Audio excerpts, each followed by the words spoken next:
Assalamualaikum warahmatullahi wabarakatuh.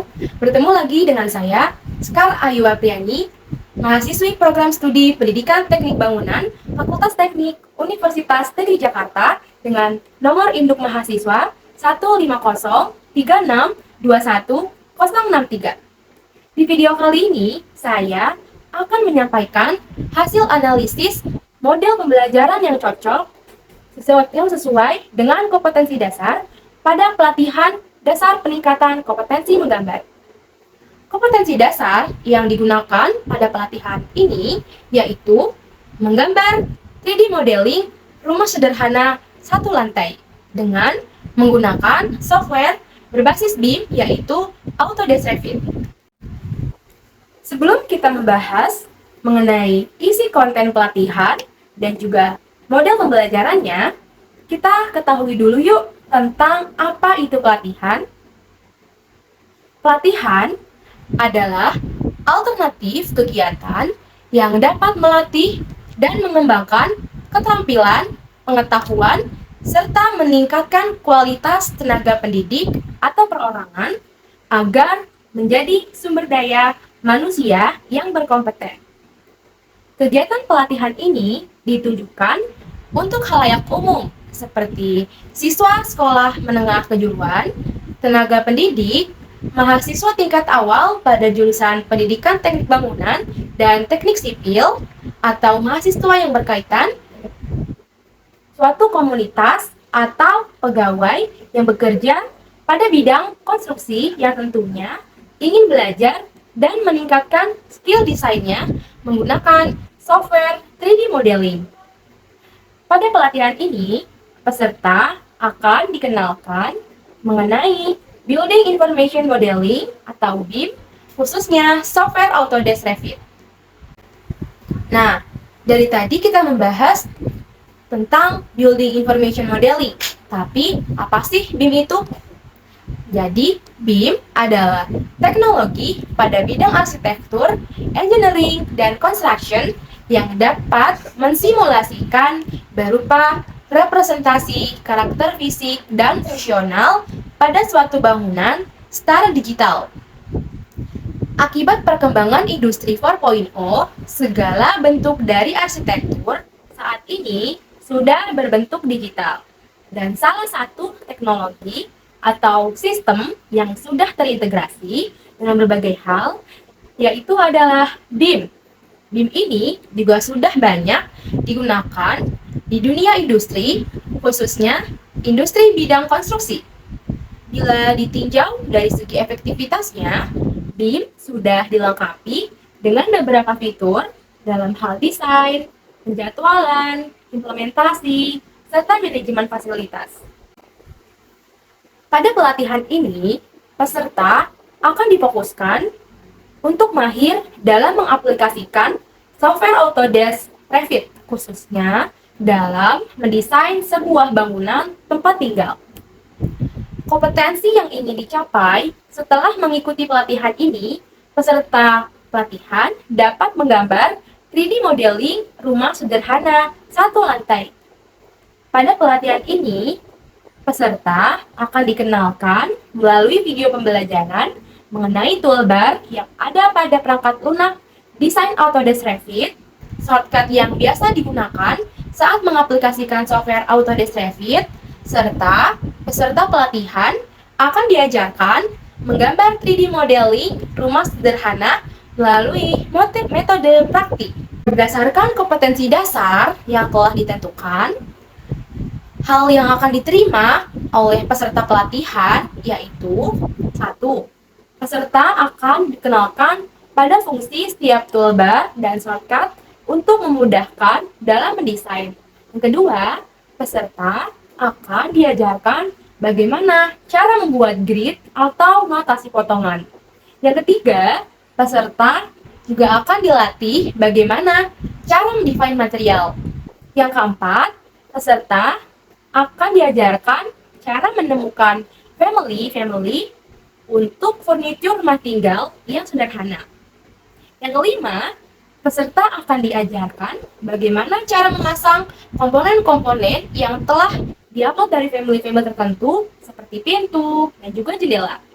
Dan terakhir, peserta akan diajarkan cara mendesain struktur atas rumah seperti atap. Pada Autodesk Revit ada berbagai jenis atap. Ada atap datar atau atap dak, atap miring, atap pelana, ataupun atap perisai. Adapun beberapa output yang dihasilkan dari pelatihan BIM. Yang pertama, peserta dapat meningkatkan pengetahuannya mengenai pemodelan arsitektur rumah tinggal berbasis Building Information Modeling, khususnya menggunakan program perangkat lunak desain Autodesk Revit.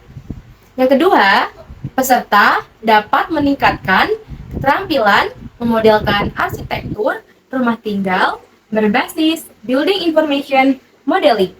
Setelah kita menganalisis isi dan konten pada pelatihan, sekarang kita akan menentukan model pembelajaran apa yang cocok untuk diterapkan pada pelatihan ini. Jadi, pelatihan itu memerlukan adanya komunikasi dan juga interaksi antara peserta pelatihan dengan pelatih.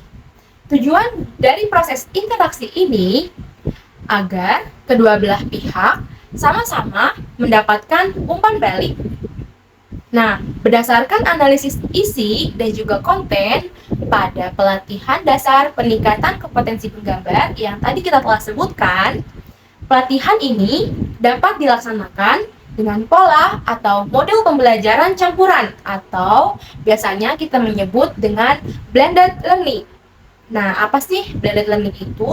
Jadi, blended learning merupakan model pembelajaran yang menggabungkan dua atau lebih strategi pembelajaran, yaitu diantaranya pembelajaran tatap muka face to face dengan pertemuan online atau dalam jaringan.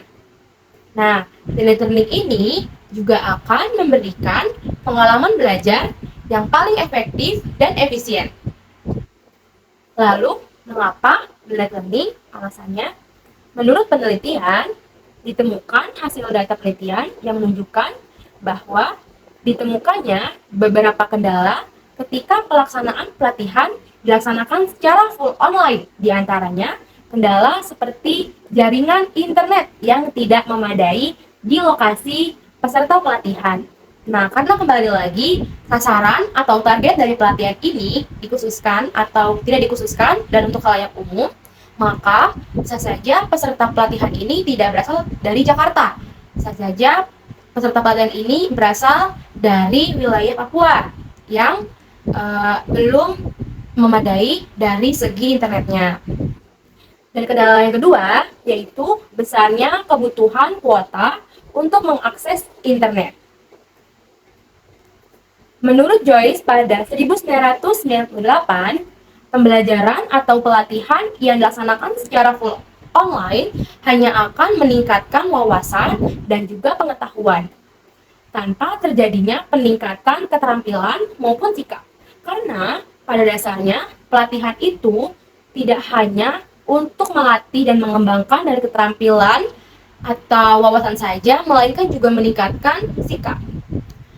Pernyataan tersebut juga didukung oleh penelitian Ziuban di tahun 2004 mengenai komposisi sistem pelatihan yang campuran dapat meningkatkan minat belajar peserta pelatihan. Berikut disajikan data hasil penelitian oleh Ziuban di tahun 2004 mengenai persentase nilai blended learning lebih besar dibandingkan dengan sistem pembelajaran lain, yaitu sistem pembelajaran lainnya adalah full offline atau tatap muka dan full online learning.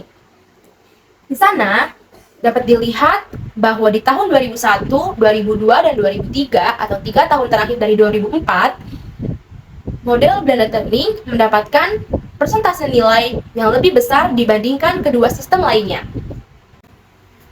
Selain itu, alasan lain kenapa harus blended learning, karena di era abad ke-21, perkembangan teknologi sudah semakin pesat.